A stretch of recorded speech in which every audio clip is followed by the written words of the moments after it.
Vamos abrir a nossa Bíblia hoje, nessa noite, em Efésios, livro de Efésios, 1 Coríntios, 2 Coríntios, Gálatas, Efésios, capítulo 1, a partir do versículo 17.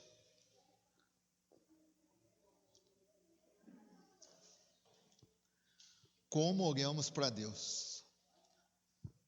Como olhamos para Deus? Efésios 1, 17. Amém? Posso ler? Já acharam? Efésios está no Novo Testamento. As outras meninas estão tentando achar ali, ó.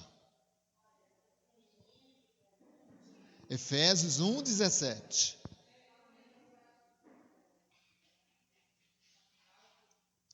Como olhamos para Deus?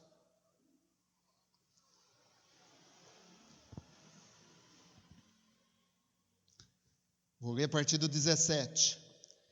E peço ao Deus do nosso Senhor Jesus Cristo, o Pai glorioso, que dê a vocês o seu Espírito, o Espírito que os tornará sábios e revelará Deus a vocês, para que assim vocês o conheçam, como devem conhecer. Peço que Deus abra a mente de vocês, para que vejam a luz dele e conheçam a esperança para a qual ele os chamou. E também para que saibam como são maravilhosas as bênçãos que ele prometeu ao seu povo. E como é grande o seu poder que age em nós, os que cremos nele. Esse poder que age em nós é a mesma força poderosa que ele usou quando ressuscitou Cristo e fez com que ele se sentasse a seu lado direito no mundo celestial. Cristo reina sobre todos os governos celestiais, autoridades, forças e poderes. Ele tem um título que está acima de todos os títulos das autoridades que existem neste mundo e no mundo que há de vir. Deus colocou todas as coisas debaixo da autoridade de Cristo e deu Cristo à igreja como o único Senhor de tudo. A igreja é o corpo de Cristo, ela completa Cristo, o qual completa todas as coisas em todos os lugares, amém? Paizinho amado e querido, em nome de Jesus Cristo, eis aqui a sua palavra. Como olhamos para Deus? Como que nós olhamos para o Senhor? É isso que o Senhor quer falar no nosso coração nesta noite. Como nós vemos Deus? Como que nós conseguimos enxergar Deus? Muito obrigado pela tua palavra. Guarda ela na nossa mente e no nosso coração, para que ela dê frutos, muitos frutos, para que o Senhor prevaleça, o teu reino prevaleça aqui nessa terra. No nome de Jesus Cristo, amém. Como olhamos para Deus? Quem consegue ver Deus? Diz a Bíblia, diz a palavra de Deus, que Deus é Espírito, e que nós, os verdadeiros adoradores, adorarão Deus em espírito e em verdade. Então, como que nós vamos ver Deus, se Deus não pode ser visto? E que Deus tem para nós, para a sua igreja, para aqueles que são filhos e filhas de Deus. Deus tem para nós grandes promessas, grandes milagres, grandes conquistas, grandes coisas poderosas nas nossas vidas Deus tem. Conforme eu li aqui no texto, o autor aqui do livro está dizendo que para que o Espírito de Deus nos torne sábio, revelando Deus para nós e que nós conheçamos como que é Deus.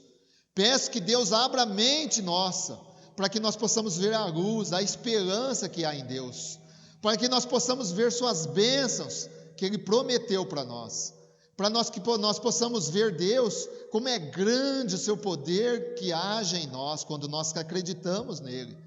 Que esse poder que age em nós possa ser poderoso nas nossas vidas, como é o poder que Ele fez, quando Ele ressuscitou Jesus Cristo, e o fez reinar no mundo celestial. O mesmo Cristo que ressuscitou, que está à frente da igreja, que é o cabeça da igreja, que é o Senhor de tudo, a igreja é o corpo de Cristo que completa, que está em todos os lugares. Cristo, amados, Como que nós olhamos a Cristo? Como que nós olhamos a Deus? Qual é o tamanho do nosso Deus? Quando nós olhamos para Deus, nós vemos o tamanho de Deus ou vemos o tamanho dos desafios que nós temos pela frente? Quando nós olhamos para Deus, nós enxergamos o tamanho de Deus ou o tamanho dos desafios que Deus tem para nós? Existem duas realidades, conforme eu li nesse texto. Conforme eu li aí em Efésios 1, 17 ao 23, existe a realidade de Deus. Existem duas realidades. Conforme o texto lido, de 1, 17 a 23, existe a realidade de Deus. Resumindo esse texto que eu li, são bênçãos que Deus tem para nossas vidas. A promessa de Deus para aqueles que crêem são bênçãos sem fim, em nome de Jesus, amém? Essa é a realidade de Deus, as bênçãos grandiosas que Deus tem na nossa vida. Mas também existe uma outra realidade que não é a realidade de Deus. Existe a nossa realidade, que está lá no livro de Efésios 13. Efésios não, Números. Não é Efésios não, Efésios eu já li. Está lá no livro de Números. Está lá no livro de Números, no começo da Bíblia, é o quarto livro da Bíblia. Números, capítulo 13, versículo 1. Números 13, essa é a nossa realidade. Existem duas realidades, a realidade de Deus, que são as bênçãos que Ele tem nas nossas vidas, e existe a outra realidade, que é a nossa realidade. Números 13, 1. O Senhor Deus disse a Moisés: mande alguns homens para espionar a terra de Canaã, a terra que eu vou dar aos israelitas. Em cada tribo escolha um homem que seja líder. Do deserto de Parã, Moisés enviou os espiões, de acordo com as ordens de Deus. O Senhor, todos eram chefes de tribo do povo de Israel, do 1 ao 3. Aí nós pulamos lá para o 17. 13, 17. Quando Moisés os chamou a espionar a terra de Canaã, disse a esses homens o seguinte: vão pela região sul e subam pelas montanhas. Vejam bem que terra é essa. Vejam também se o povo que mora nessa terra é forte ou fraco, se são poucos, se são muitos. Veja se a terra onde esse povo mora é boa ou ruim, se suas cidades têm muralhas ou não têm. Examine também a qualidade da terra, se é boa para plantar ou não. Vejam se há matas. Tenham coragem e tragam algumas frutas da terra. Estavam na época da primeira colheita de uvas. Assim os homens saíram e espionaram a terra desde o deserto de Zim até Reobe, perto da subida de Amate. Eles subiram pela região sul e foram até Hebrom.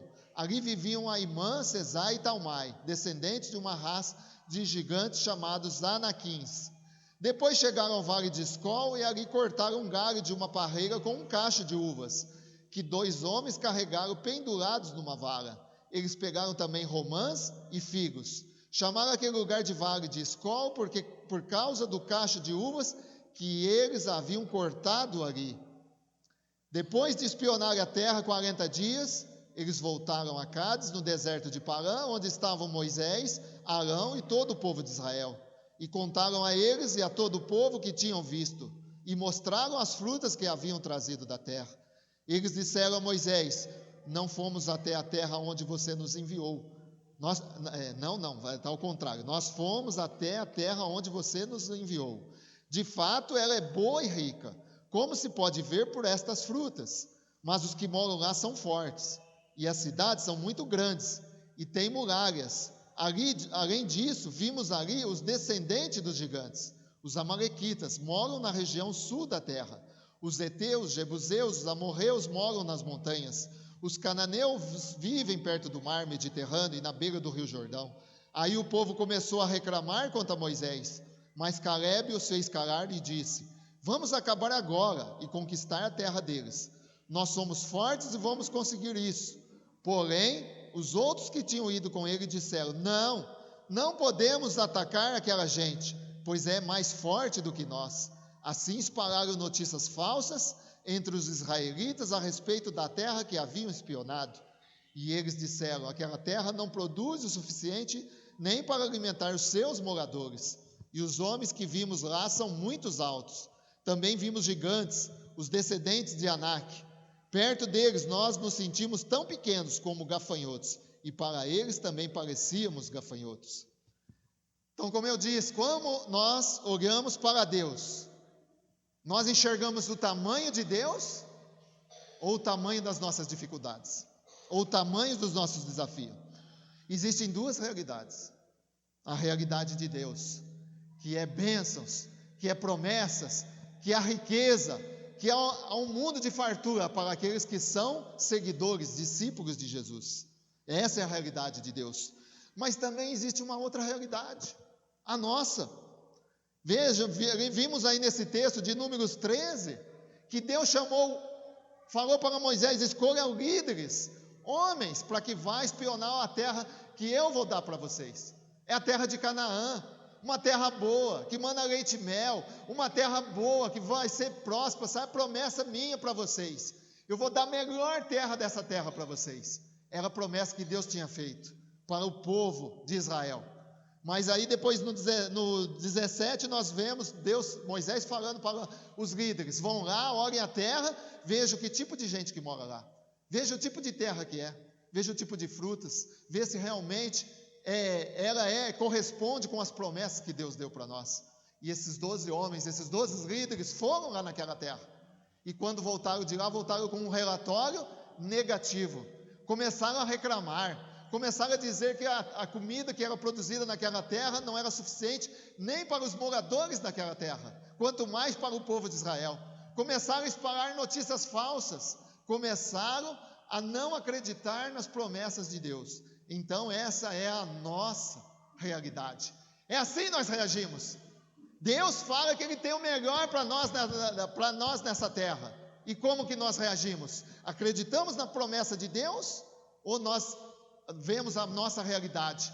Nós desacreditamos naquilo que Deus tem. Porque muitas vezes nós somos imediatistas. Nós queremos tudo do dia para a noite. Se Deus prometeu, Ele tem que dar já. Está demorando. Por que Deus está demorando? Porque essa é a nossa realidade. Existe um caminho, existe uma trajetória, existe um andar. E esse andar, muitas vezes nós não queremos nesse caminho, porque tem o tempo de Deus. E o tempo de Deus não é o nosso tempo. Então, como nós olhamos para Deus? Existem duas realidades: a realidade de Deus e a nossa realidade. Como esses homens foram negativos, foram 12, 10 voltaram pessimistas, com olhar negativo. Por que 2 viu de forma positiva? Por que 2 acreditou nas promessas? Caleb e Josué. 2 acreditaram nas promessas de Deus. Normalmente 2 dos 12, não poderia ter sido 6, não poderia ter sido 10, mas não, somente 2, porque geralmente aqueles que conseguem olhar Deus realmente no profundo é a minoria, porque a maioria muitas vezes só vê Deus de uma forma: se Deus me abençoa, eu vejo Deus, se eu tenho do bom e do melhor, eu tenho Deus, se eu estou passando por lutas e dificuldades, Deus não está comigo, e aí passamos a não ver Deus mais. Essa é a nossa realidade. Então existem duas realidades. Como que nós olhamos Deus? Na realidade dele ou na nossa realidade? Como que nós olhamos Deus na nossa realidade? Muitas vezes, 3 formas que nós olhamos Deus na nossa realidade: com medo, com fraqueza e com dúvida. Essas 3 formas que nós olhamos para Deus: com medo, com fraqueza e com dúvida. O medo tem paralisado as pessoas. O medo tem impedido das pessoas conquistarem as promessas de Deus na vida delas. O medo tem vencido o sonho das pessoas de continuarem andando com Deus. Porque se Deus prometeu, Ele é fiel para cumprir. Aleluia! Glória a Deus! Se Deus tem promessa na sua vida, meu irmão, minha irmã, vai cumprir. Vai demorar, vai passar um determinado tempo, mas Deus não é homem para que minta. Deus é Deus, e Ele vai cumprir as promessas dele na minha e na sua vida. Então, quando nós olhamos para Deus, muitas vezes olhamos com medo, né? Medo paralisa a gente. O medo nos impede de continuar. O medo não vence os nossos sonhos. Isso não vai acontecer. Não, está impossível para Deus fazer um milagre na minha vida. Mas Deus não tem promessa de milagres na nossa vida, amém? Deus não tem promessa de grandes coisas na nossa vida, amém? Deus não tem promessa de coisas grandiosas, de poder na nossa vida, que se nós falarmos para esse monte, sai da nossa vida, esse monte sai, e ele passa para o outro lado. Mas por que isso não tem se cumprido nas nossas vidas? Porque há duas formas de ver Deus, ou na realidade dele, ou na nossa realidade. Então, a primeira forma que nós muitas vezes enxergamos Deus, com medo. A segunda forma que nós enxergamos Deus, às vezes, de forma fraca, com fraqueza. Olhamos nossos inimigos espirituais e nos sentimos fracos. Olhamos nossos inimigos e nos sentimos pequenos. Olhamos nossos inimigos e nos sentimos sem capacidade para vencer. Às vezes nós vemos um problema na nossa vida e falamos, mas esse problema é impossível de vencer. Esse problema é muito maior do que eu. Esse problema está me vencendo, está me dominando, está me deixando cansado. E eu estou desanimado, e eu estou fraco, eu estou tão pequeno, estou me sentindo tão pequeno, eu estou me sentindo tão sem forças. É assim muitas vezes a nossa realidade, que nós olhamos para Deus, com medo, com fraqueza. E a terceira forma, que nós olhamos para Deus, com dúvida. Amado, é uma das estratégias mais poderosas do diabo, colocar dúvidas. Quantos às vezes não pensaram, será realmente que essa igreja é de Deus? Será realmente que esse apóstolo é de Deus? Será realmente que essa visão de MDA é de Deus? Será realmente que esse pastor e essa pastora é de Deus? Será que aqueles irmãos que frequentam aquela igreja é de Deus? É dúvida. A maioria que não está mais entre nós, conosco, porque o diabo semeou o quê? Dúvida. E de que forma as pessoas venceriam essa dúvida? Se estivessem firmes na palavra, se estivesse enraizado na palavra, se estivesse confrontando tudo que é dito na palavra. Está sendo dito isso? Deixa eu ver se está na palavra. Como o povo lá, né, que Paulo foi pregar, né, povo de Atenas, né? Bereia. Povo de Bereia. Bom, parabéns. Vocês estão acesos, estão ligados. Povo de Bereia. Paulo pregando lá e o povo, deixa eu ver o que você está falando aí, está certo com as escrituras. Mas as pessoas às vezes deixam a dúvida ficar maior na vida delas, né? E é uma das armas que o diabo tem mais usado. Não é de hoje. Quando lá no começo da humanidade, com a Eva, com Adão, o que o diabo fez no coração de Eva? Né? O diabo usou uma cobra, uma serpente para falar para ela, não, né? Deus falou para eles, né? Vocês não podem comer do fruto dessa árvore. É ordem de Deus. Deus deu uma ordem, Deus deu uma determinação, não era para eles ter dúvida. Mas o que veio o diabo e falou?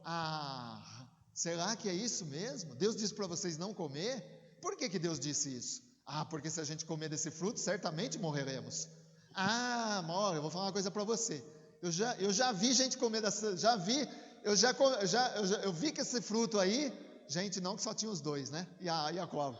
Eu tenho certeza que não é bem assim como Deus falou, não. Eu tenho certeza que se você comer um pouquinho dessa fruta aí, não vai te fazer mal nenhum. Aí a Eva foi lá, pegou a fruta proibida e comeu. É mesmo. Aí aconteceu nada. Eu não morri, eu estou vivo. E quantos às vezes que acham que estão vivos, mas estão mortos espiritualmente? A morte que Deus estava se referindo era a morte espiritual, porque o pecado, ele nos afasta de Deus. O pecado é abominação para Deus. Deus ama o pecador, mas Deus não ama o pecado, porque a cobra, o diabo, gerou dúvida, né, no coração de Eva, né? Lá no livro de Gênesis, no capítulo 3, nós vemos isso. Mas também tem outra pessoa que no livro de Mateus, no capítulo 4, ele também gerou dúvida no coração dele. Falou, se você, né, se prostrar aos meus pés e me adorar, né, você não pode, não tem nada demais, pode se prostrar nos meus pés e me adorar. Mas ele teve uma outra reação diferente de Eva. Ele não agiu como Eva, ele agiu como o Rei dos Reis, Senhor dos Senhores. Ele era Jesus, porque ele confiou na palavra. Ele falou: não, está escrito, somente a Deus adorarás, e a Ele somente prestarás culto. O diabo não conseguiu vencer com a dúvida, né? Venceu a Eva, venceu o Adão, mas Jesus não venceu, porque Jesus conhecia a palavra, porque Jesus estava firmado na palavra, porque Jesus obedecia a palavra.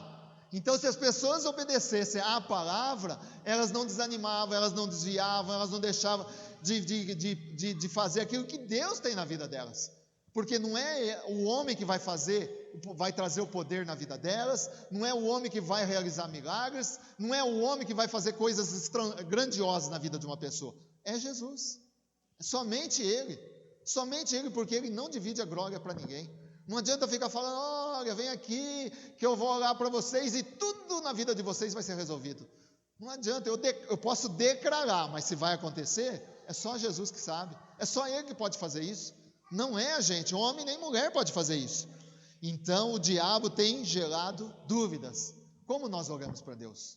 Com medo, fraco ou cheio de dúvidas? Nós vimos aí, nós lemos esse texto de Números 13, que Deus logo no comecinho, no capítulo 2, ele fala: mande alguns homens para espionarem a terra de Canaã, a terra que eu vou dar para os israelitas. Eu vou dar essa terra para vocês. Deus, quando abre a boca, Ele promete, Ele não volta atrás.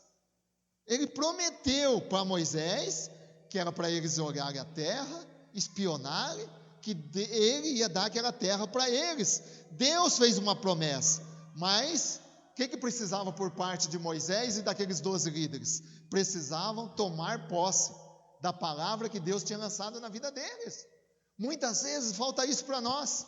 Tomar posse da palavra de Deus que Deus lança na nossa vida, que está escrito na Bíblia. Se Deus fala que está escrito e nós tomamos essa palavra para nós, ela acontece, ela se materializa, ela realiza na nossa vida. Mas se nós olhamos para Deus com medo, com fraqueza, com dúvida, a palavra não vai se realizar, né? Ele escolheu 12 homens para olhar e conhecer a terra. Nós às vezes pedimos tantas coisas para Deus. Quantas coisas nós pedimos durante a nossa vida, mas quando Ele nos desafia a tomar posse, nós esquecemos da grandiosidade do nosso Deus, nós olhamos para a nossa realidade e nós esquecemos das promessas que Ele fez. Se Deus fala que Ele vai cuidar da sua casa, Deus vai cuidar. Se Deus fala que Ele vai cuidar dos seus filhos, dos seus netos, dos seus genros, Deus vai cuidar. Se Deus fala que Ele vai te proteger quanto à peste perniciosa, quanto o mal que assola ao meio-dia, quanto a serpentes e escorpiões que vivem, né, querendo nos picar todos os dias, se Deus promete, Ele vai cumprir, Ele não vai deixar. 1000 cairão ao seu lado, 10.000 à sua esquerda, e nós não seremos atingidos. Aqueles que olham para Deus sem medo, sem fraqueza e sem dúvida. É essa forma que nós temos que olhar para Deus, sem medo, sem fraqueza e sem dúvida, amém? Glória a Deus. O relatório que aqueles 12 homens trouxeram estava certo, conforme nós vemos aí Números 13, 27 e 28, os espias voltaram e falaram para Moisés: nós fomos até a terra onde você nos enviou, de fato ela é boa e rica, como se pode ver por estas frutas. Mas os que moram lá são fortes, as cidades são muito grandes e têm muralhas. Além disso, vimos ali descendentes de gigantes. O relatório deles estava certo. Ele falou que a terra era boa. Eles falaram que a terra produzia alimentos em abundância. Eles falaram que a terra podia produzir frutos bons. Eles falaram que o povo era forte. Eles falavam que tinham gigantes naquela terra. O relatório, as palavras que eles trouxeram do que eles viram, estava certo. Eles falaram certo, mas onde que foi o erro? Onde que eles erraram? O problema não foi o relatório que eles trouxeram para Moisés, mas foi que eles se esqueceram das promessas de Deus. Amém? Quais foram as promessas? 13, 1 e 2. O Senhor Deus disse a Moisés: mande esses homens para espionar a terra de Canaã, a terra que eu vou dar aos israelitas. Em cada tribo escolha um homem que seja líder. Amados, e não eram pessoas comuns, não. Eram líderes. Eram pessoas que tinham um nível espiritual maior. Eram pessoas que conheciam Deus. Eram pessoas que tinham andado com Moisés, que viram o Mar Vermelho abrir, que viram o maná cair do céu, que viram as cordonizes cair do céu. Eram pessoas que tinham tido experiências com Deus, né? Mas teve nesse momento que eles viram o tamanho da dificuldade, o tamanho do desafio, o tamanho do problema que eles iam encontrar para conquistar aquela terra, desistiram. E hoje muitas vezes não é diferente. Viu o gigante, falou, olha, o gigante tem 4 metros, estou fora. E às vezes é diferente conosco. Quando os problemas começam a nos assolar, quando as dificuldades, quando a dor, o cansaço, a amargura, a tristeza, a falta de vontade de buscar a Deus começa a chegar na nossa vida, qual que é o nosso olhar? Nós olhamos como para Deus? Né? Nós olhamos forte, nós olhamos sem dúvida, nós olhamos para Deus sem ser fraco, ou ao contrário, nós olhamos para Deus com fraqueza, com dúvida, né? Duvidando do que Deus pode fazer, do que Deus pode acontecer na nossa vida, com medo. Nós colocamos muitas vezes as nossas dificuldades, os nossos desafios, maior do que o nosso Deus. E Deus é muito maior do que tudo isso. Só que depende das nossas atitudes. 12 homens, 12 líderes foram olhar a terra que Deus prometeu dar para eles. Somente 2 tiveram bons olhos. Somente 2 acreditaram nas promessas de Deus. Somente 2 não duvidaram de Deus, não ficaram fracos, né? E não ficaram com medo. Tem gigante? Nós vamos vencer. Tem dificuldade? Nós vamos vencer. Deus é conosco. Deus está na nossa frente. Deus luta nossas lutas. Deus vai vencer. Estão nos caluniando, mas Deus vai mostrar que não é nada disso. Estão inventando mentira nossa, mas deixa que Deus está na frente. Deus vai cuidar de nós, amém? Então, amados, como olhamos para Deus? Nós temos desafios, temos coisas para conquistar nas nossas vidas e na vida da igreja, e muitas vezes nós enfraquecemos, nós desanimamos, nós ficamos com medo, porque os problemas, a nossa realidade às vezes é muito maior do que o nosso Deus, porque nós olhamos dessa forma para Deus. E como então nós devemos fazer então para não olhar a Deus, né, de forma fraca, de forma duvidosa e com medo? Então o que nós precisamos fazer? Qual a nossa atitude? 1 Pedro 5,8.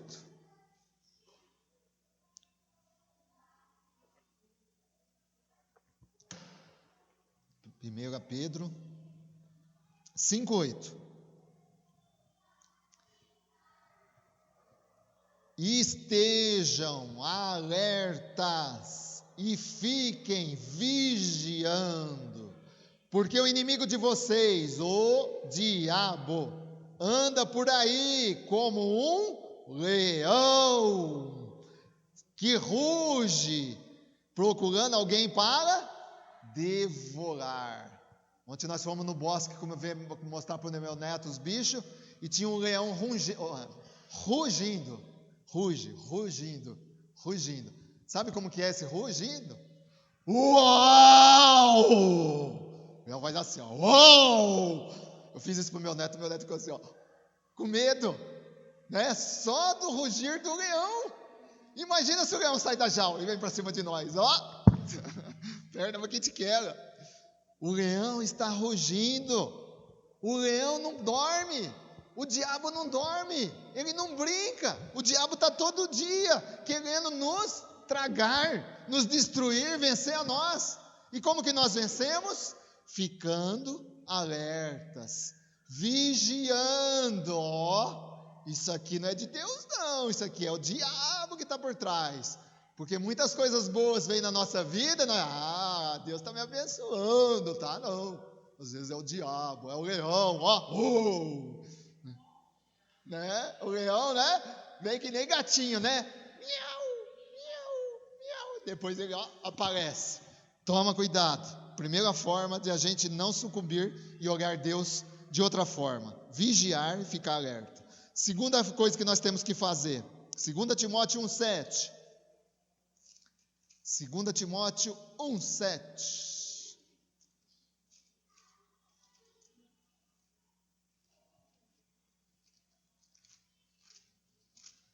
2 Timóteo 1:7.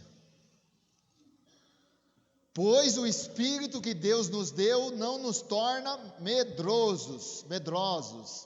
Pelo contrário, o Espírito nos enche de poder e de amor e nos torna prudentes.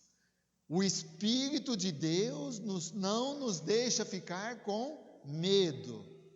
Ao contrário, Ele nos enche de poder, de amor, para nós nos tornarmos prudentes. Eis aí a palavrinha, prudência. Em tudo que a gente vai fazer, ser prudente. O que é ser prudente? Cuidado com os extremos, cuidado do que é o excesso. Muitas vezes, muita alegria é ruim, é otimismo demais. E muitas vezes, muita tristeza também é ruim, pessimismo demais. Tem que haver moderação, prudência, para a gente olhar Deus de forma diferente, amém? Terceira forma, para que a gente olhe para Deus, Tiago 1,19. Tiago 1,19.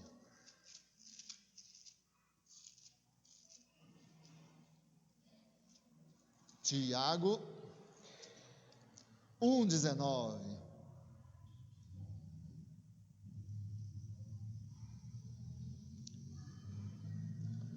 Lembre-se disso, meus queridos irmãos, cada um esteja pronto para ouvir, mas demore para falar e ficar com raiva, porque a raiva humana não produz o que Deus aprova. Portanto, deixe todo costume imoral e toda má conduta, aceite com humildade a mensagem que Deus planta no coração de vocês, a qual pode salvá-los. Não se enganem, não sejam apenas ouvintes dessa mensagem, mas a ponham em prática, porque aquele que ouve a mensagem e não a põe em prática é como uma pessoa que olha no espelho e vê como é, dá uma boa olhada, depois vai embora e logo se esquece a sua aparência. O Evangelho é a lei perfeita que dá liberdade às pessoas. Se alguém examina bem essa lei e não a esquece, mas a põe em prática, Deus vai abençoar tudo que essa pessoa fizer. Alguém está pensando que é religioso? Se não souber controlar a língua, a sua religião não vale nada. E ele está enganando a si mesmo. Para que Deus, o Pai, a religião pura e verdadeira é esta: ajudar os órfãos e as viúvas nas suas aflições e não se manchar com as coisas más deste mundo. Terceira forma para nós olharmos com Deus, sem medo, sem fraqueza e sem dúvida: reconhecer nossas dificuldades, avaliar a força do inimigo, jamais esquecer de ouvir e obedecer Deus. Jamais. Nós ouvimos a palavra, nós ouvimos a mensagem, nós escutamos a mensagem praticamente diariamente, todos os dias, mas nós não podemos somente ouvir, mas praticar, colocar em prática, para que a gente não tenha apenas uma religião. Se nós não colocamos a palavra em prática na nossa vida, é apenas uma religião. Amém? Então, a forma que nós devemos olhar. E a quarta forma e última, Romanos 8,31. Romanos 8,31.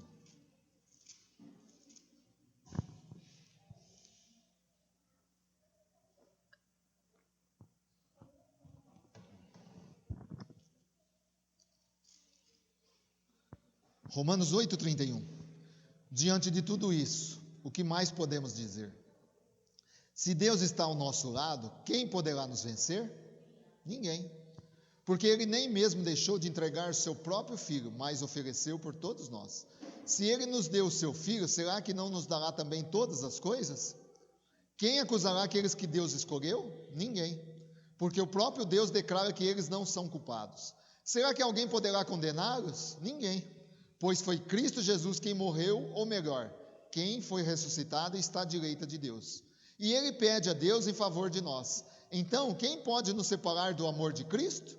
serão os sofrimentos, as dificuldades, a perseguição, a fome, a pobreza, o perigo ou a morte, a doença, o cansaço, etc., como dizem as Escrituras Sagradas, por causa de ti estamos em perigo de morte o dia inteiro, somos tratados como ovelhas que vão para o matadouro. Em todas essas situações, temos a vitória completa por meio daquele que nos amou. Pois eu tenho a certeza de que nada pode nos separar do amor de Deus, nem a morte, nem a vida, nem os anjos, nem outras autoridades ou poderes celestiais, nem o presente, nem o futuro, nem o mundo lá de cima, nem o mundo lá de baixo. Em todo o universo não há nada que possa nos separar do amor de Deus, que é nosso por meio de Cristo Jesus, o nosso Senhor. Aleluia!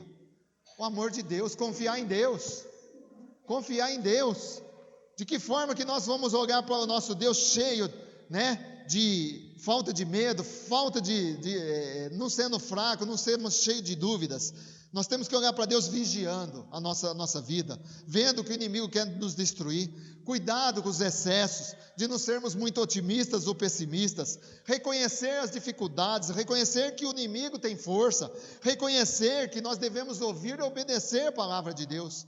E em quarto lugar, confiar em Deus. Não importa qual a realidade ao nosso redor, Deus já determinou nos céus e na terra que você e sua família são mais do que vencedores em todas as coisas por meio daquele que nos amou, Jesus Cristo. Aleluia! Glória a Deus!